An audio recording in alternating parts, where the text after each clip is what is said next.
Hi everyone, Amir here. Thank you for joining me. Today we're going to talk about how to draw the human face and emotional expressions, which are very important if you want to create some sort of impact on the viewer or player. Um, it's kind of a larger subject, so I'm gonna split this video into two. The first one, I'm going to show how to draw a realistic human face, more or less, from the front and side, the proportions and everything. And I'm going to show some very simple ways to draw emotions. We're gonna start with the simplest form of visual emotional faces, which are emojis, and build from there and create more and more elaborate emotions and faces. The second part, I'm going to sketch some faces with the shapes, and it's going to be a lead in for our next video where I'm going to talk about the power of shapes and how they communicate all sorts of things. So join me then. This is the first time I've ever asked this, but if you like this video or enjoy it, please like and subscribe. It's going to be really appreciated. Pretty sure most of my current subscribers are family members and friends. So come on down and join me. Maybe learn something new about drawing. It's going to be fun. See you in a sec.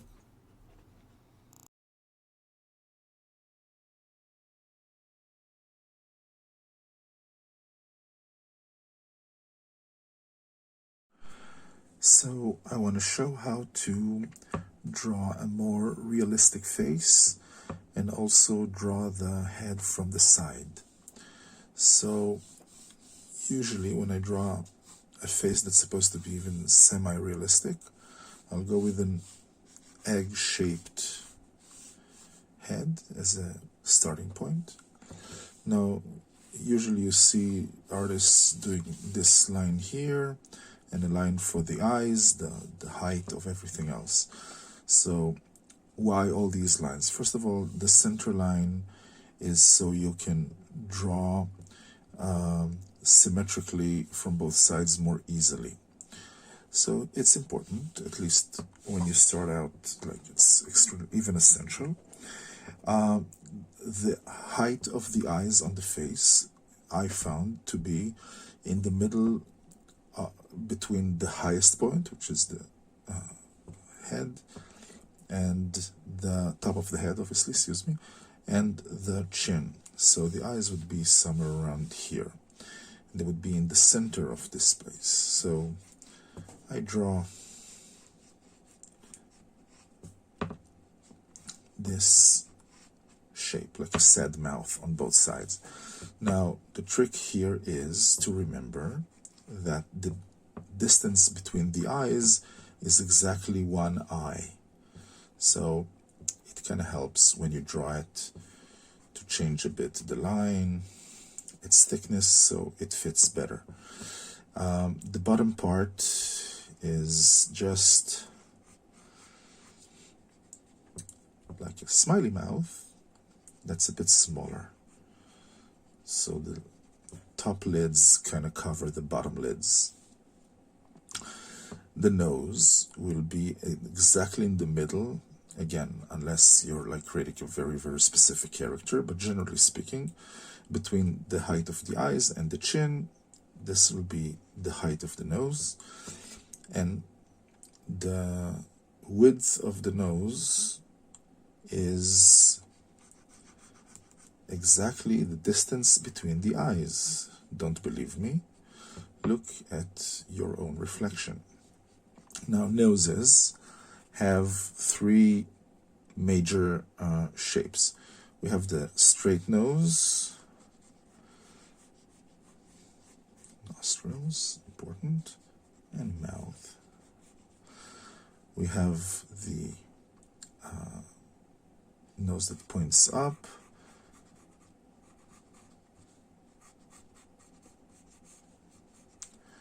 And you have the hook nose. And if you draw them from the front, then the straight one, I'll draw it here, you hardly see any nostrils, just like a hint. The upturned one, you see them very, very well.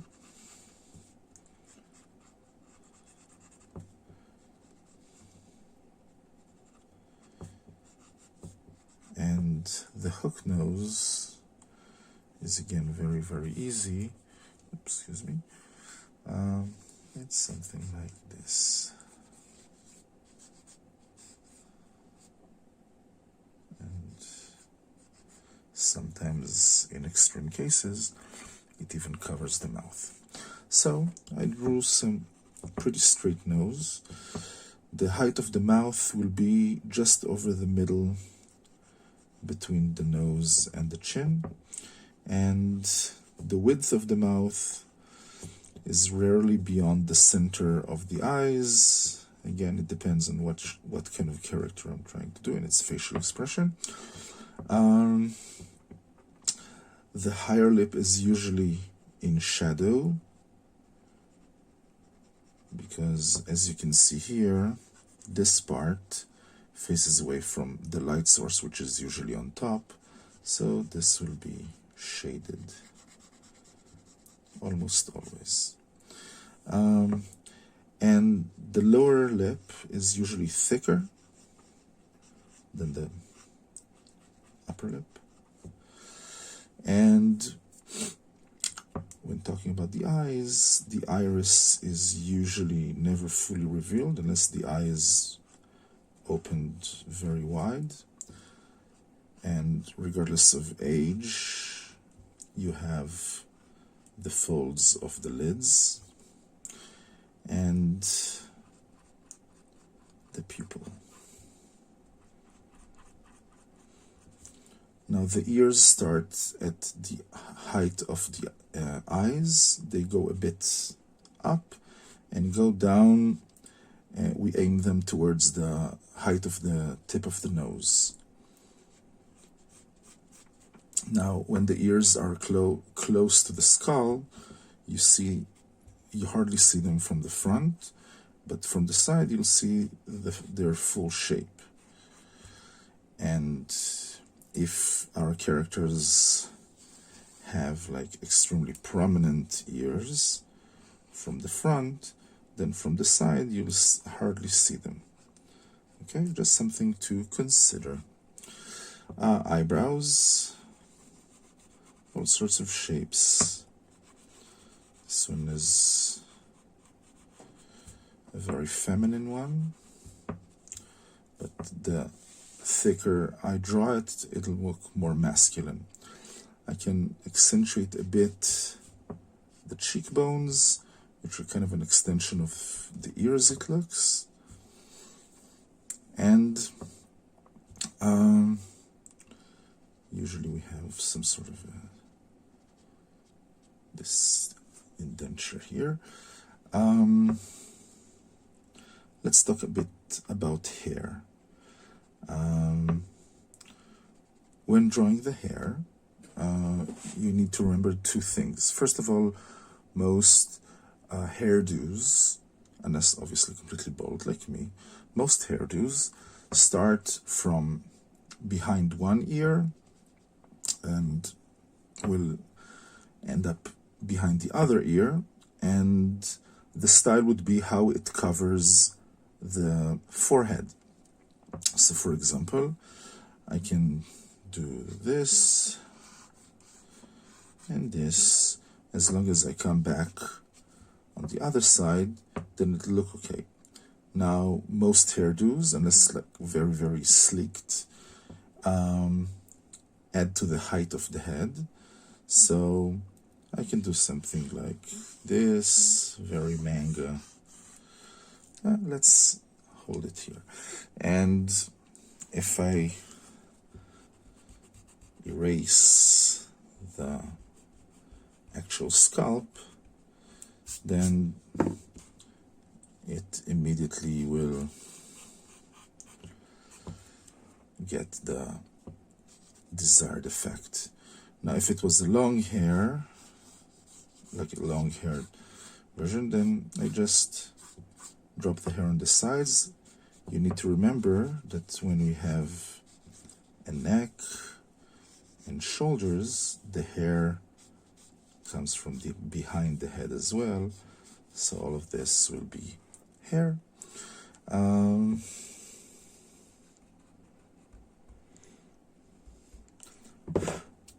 Now if I want to make the character older, then we add some more lines, and usually the nose will be more prominent and hang lower. The sides of the mouth will go down. These will become much more prominent, the chin as well, and skin will hang from the face. And here we have, with just a couple of lines, usually the eyebrows sag to the sides, and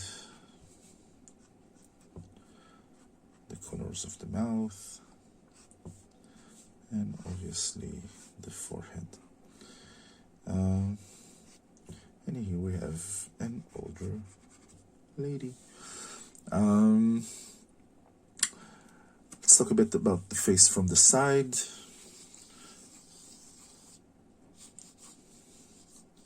This is a good shape to start with.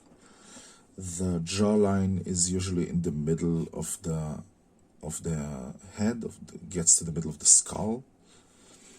Again, from the most top point to the lowest point, we have the middle, and this is important because this will be the most inside point, the one, like, everything else will go more outwards. Sorry.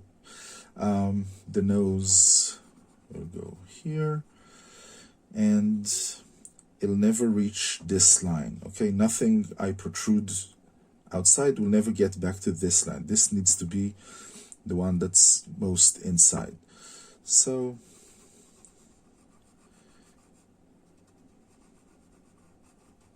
here we go. The chin. Now the ears, we said, go up from the side, from the height of the eyes, a bit top to the top, and then down towards the tip of the nose. And the eyes from the side pretty much look like this. And the eyebrows are like this. You see them at their full length from the front, but from the side, most of them still turn to the front, so you see them a bit shorter. And the nose, and the cheek. And again, the haircut starts from here, and from there I can do pretty much whatever I want. It takes a bit practice, but you know, it's once you internalize the system, it becomes much easier.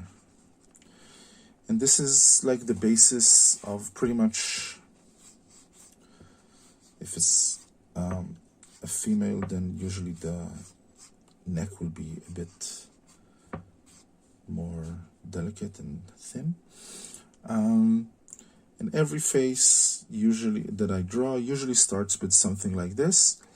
Sometimes when it's more cartoonish, or I want to accentuate something in particular, then I use different shapes. Like if it's someone who is overweight, then I'll use, excuse me, here we go.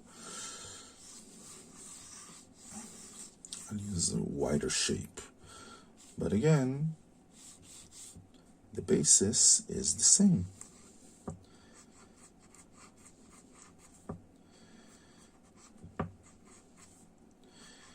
Now, in order to add more character, so to speak, then I need to exaggerate things.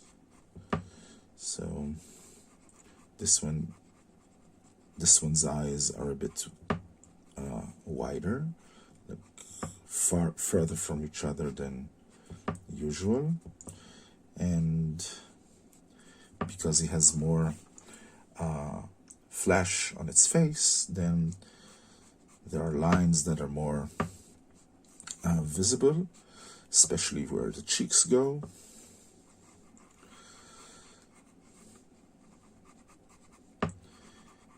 And here we go.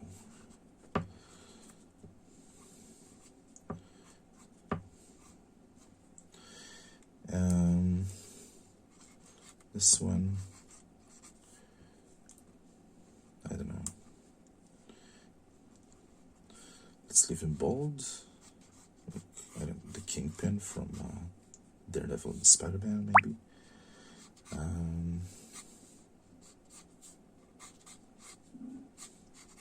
Something like that. So the width of the face sort of insinuates that he's probably a physical, more of a physical character. I'll make a broad chin, and I don't know, add a scar just to make him look a bit more battle hardened. Yeah.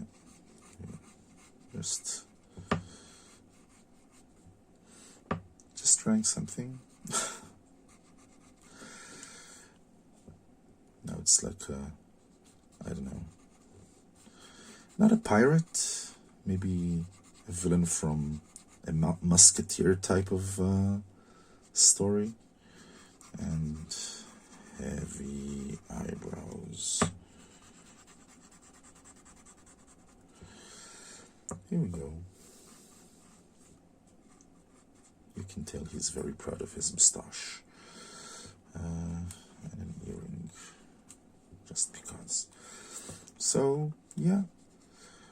All of us are so practiced in watching characters in films and games and stuff like that, and we very easily project character traits on faces that have something exaggerated on them.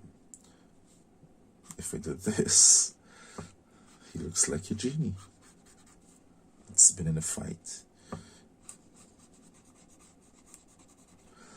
So, yeah, now imagine him blue.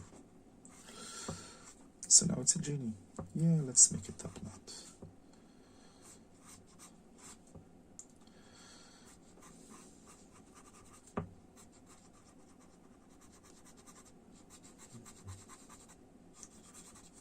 Hooray for genies.